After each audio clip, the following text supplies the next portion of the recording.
What's up, everyone? Marc Lobliner, TigerFitness.com, rocking that there Pro Sub swag. Little, it's not a game on the back. Got some swag, don't I? Not bad. Enough about my swag. This is a serious subject. It really is. It's something, see, we just got done with a lot of the spring shows. A lot of the spring shows are over. Excuse me. Allergies. And so I have a lot of clients who are in that post-competition phase. Now, there are some people who just breeze right through it. They just get right back on the plan, and they're like, monsters when it comes to just following this and reverse dieting.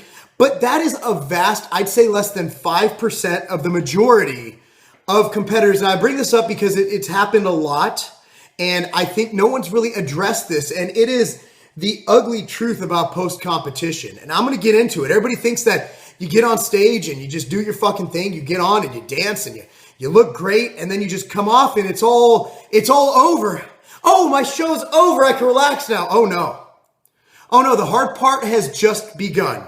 This is when it will eat at every fiber of your body, unless you're in that magic 5%.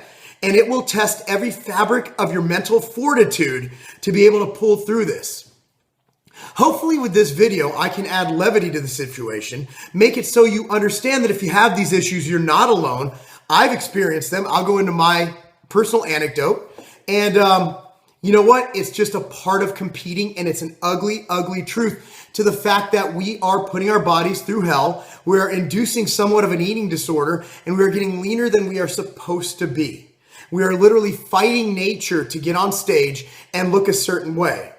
And that will lead to your body fighting back, going into survival mode, and trying to maintain homeostasis and gain fat. And it will do that through any means necessary, through hormones, through anger, you name it, it will do it. And I'm going to go into some things. I actually took a couple notes.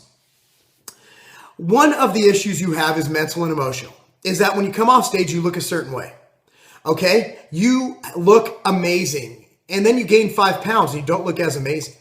So right there, that's a knock to your self-esteem, to everything you just accomplished. Even if you just gained 5 pounds of water, you're like, oh man, what did I do? What am I going to do about this, right? And so that will eat at you emotionally and mentally. And also you've deprived yourself. I don't care how high your calories are. They're usually higher in the off season. You've deprived yourself of some foods you like. I like flexible dieting, but let's be real here. If you only have 130 grams of carbs a day, you can't really fit that much flexibility. You're stuck to veggies and bro foods for the most part. So what happens? Body kicks in, mind kicks in, your hormones are messed up. I'll go into that in a second, next topic. And what happens? You binge. And it's an uncontrollable binge where you see food and you might feel sick and you keep eating just because it's a lot emotional. See, there's things called comfort foods. They comfort you. And there's a reason why obesity is so high. One is we're in a convenience, lazy fucking society. Another is that they comfort you. They have an emotional effect. An addiction can stem from anything that elicits a negative or a positive response. It doesn't have to necessarily be positive. For example, on that addiction show, they have people pulling scabs and friggin' picking their hair and eating laundry detergent. As long as it elicits a response, it can become addictive. So you have binges. Binges are prevalent.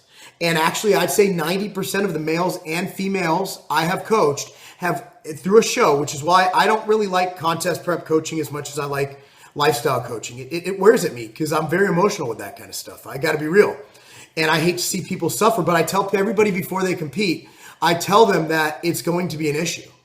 It's definitely going to be an issue, and be ready for hell. And if they still decide to do that, that's on them. I did my due diligence, and I told them what's going to happen. Hormones. Now, I got to say that being a natural athlete is actually more detrimental to hormonal balance than being an enhanced athlete. Because when you're on testosterone and you're on drugs. It's leveled out because you're injecting it. You're not producing it. When you're producing it yourself, you drop testosterone, your serotonin levels get fucked up, your melatonin, every level gets fucked up. It's all fucking interrelated. So hormones will lead to many things. For example, my brother, very great natural bodybuilder, won his pro card last year. What happened? He was the biggest asshole on the face of this earth. He couldn't control it. He controlled it at work, but when he got home with his wife and his kids not really, but his short temper was just there. And it would be essentially what roid rage is supposed to be. But I'd say roid rage is more prevalent in natural competitors from my experience. Usually my enhanced athletes do very well coming off of prep compared to natural athletes, because they're just craving food. They're just fucking hungry. Whereas natural athletes are trying to compensate for the fact they're missing out on a lot of hormones.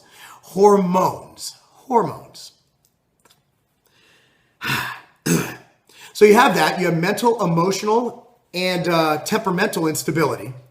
And then you move into other things for females. It's not healthy.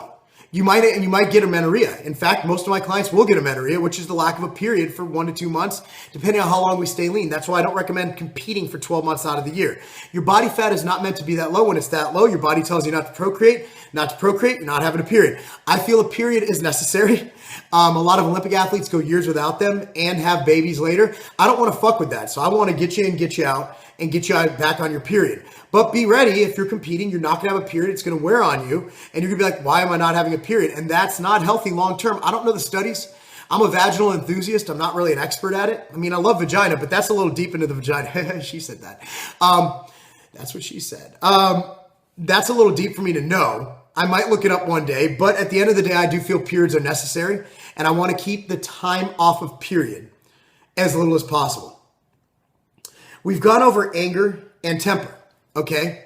And that's something you need to control. The age-old roid rage thing. Again, I think natural athletes get it worse than natural athletes. Enhanced athletes. I've seen it firsthand, and it's a shame. Now, there are assholes, but my brother's not an asshole. He's not. He's a dick, but he's not an asshole. Dicks and assholes sometimes go together. But at the end of the day, he changed. The fabric of who he was, it took him about 12 weeks to get out of that funk. I felt so bad for prepping him. I really did. There's times when I question if this is what I need to do. I bring people in shape, and I bring them in fucking great shape, and I do it in the safest, most effective, most non-detrimental way possible. But anytime you get your body fat that low, it's just going to be ugly. I mean, it could be. I mean, then you got a guy like, one dude I train I coach who just came off of prep and he's happy. He's like, fucking, I'm great. It just depends. But again, that's in the 5%, man. 5%. And this applies to both males and females. Females, moody, emotional. Basically, they're being overly female. And with males, it tends to manifest itself during prep. You can't get a boner. A lot of people can't. My penis works just fine. Thank you very much. But enough about my penis. Let's talk about yours. Look at it this way. For your moment on stage to look great and to do your best, you're going to risk having mental and emotional instability, lack of a sex drive, lack of ability to perform, lack of ability to obtain erection. For women, you're going to have lack of period. You might actually have increased sex drive, believe it or not, in women. That usually happens, which is not a bad thing, other than the fact that, well, you're not having a period. Might as well fuck all the time, right? So at the end of the day, it's extremely unhealthy. And for women, you're looking at attitude, mood swings, inability to perform at your work, inability to raise your children correctly if you have them, inability to function in interpersonal relationships. Those all cross over, other than the vagina things, to males. So I really wanted to just go into that. I had a couple clients request it. And I also want you guys to know, if you hire me as a prep coach, these will happen. I don't want any client to ever say I didn't read them the Riot Act, because I did. And I really, I always state for the fact that it's going to suck, especially people when they come to me with a very short prep.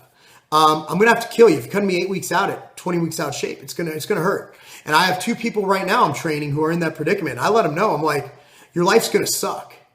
And one's a female. She's like, great, bring it on. All right, cool. And one's a dude, and I'm like, well, I hope you don't like your penis, because it's just going to be flopping around like that, But, that's a serious video for me. Okay, it's nothing to take lightly.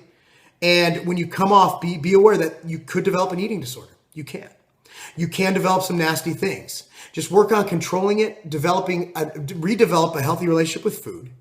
What I found is that when I eat clean, healthy, whole foods, it's like I never hear people ask vegetarians, how do you not eat meat? Yet people ask me all the time, how do I not eat junk food? It's just what I fucking do. It's my lifestyle. So that can either become your lifestyle, or maybe bodybuilding, fitness competitions just isn't for you. So just take a look at that. Take a look in the mirror and figure out if competing is for you. And if you're one of the people going through these things, remember, you're not alone. You're in the 95% of people who compete who get all fucked up because of it. Just remember, you're not alone. And if you need anybody to talk to about it, I'm at marc@tigerfitness.com, MARC@tigerfitness.com. I'll do my best to talk to you, but at the end of the day, I'm just going to say it's going to fucking suck. All right, best of luck. God bless all y'all. I hope you enjoyed this video. I know it's not going to get many views because nobody gives a fuck. And it's over 10 minutes, which means that no one's going to watch it. But I hope that you guys share this with your fellow competitors. Please share it. And let them know that you're not alone. Let them know that I myself, I meant to go into this, fuck it, let's make this 12 minutes. When I first started competing, it was up until I once ate the entire appetizer side of the Outback Steakhouse menu because I lost a show based on politics. And then the next week I went out to sushi, and I'd never told anybody this, but I'm telling everybody. And I literally ate so much I had to induce vomiting to be able to move. After all you can eat sushi, I literally purged. I did for once in my life, and I never did it again. You know, I've gone through it. And it was that next year I decided not to do anything. That's when Derek Charleboy, who used to be my R&D director at Civation, he said, I was traveling 300 days a year, and he one day just said to me, he said, man, you're like a machine. Just don't slip. That's where my nickname came from.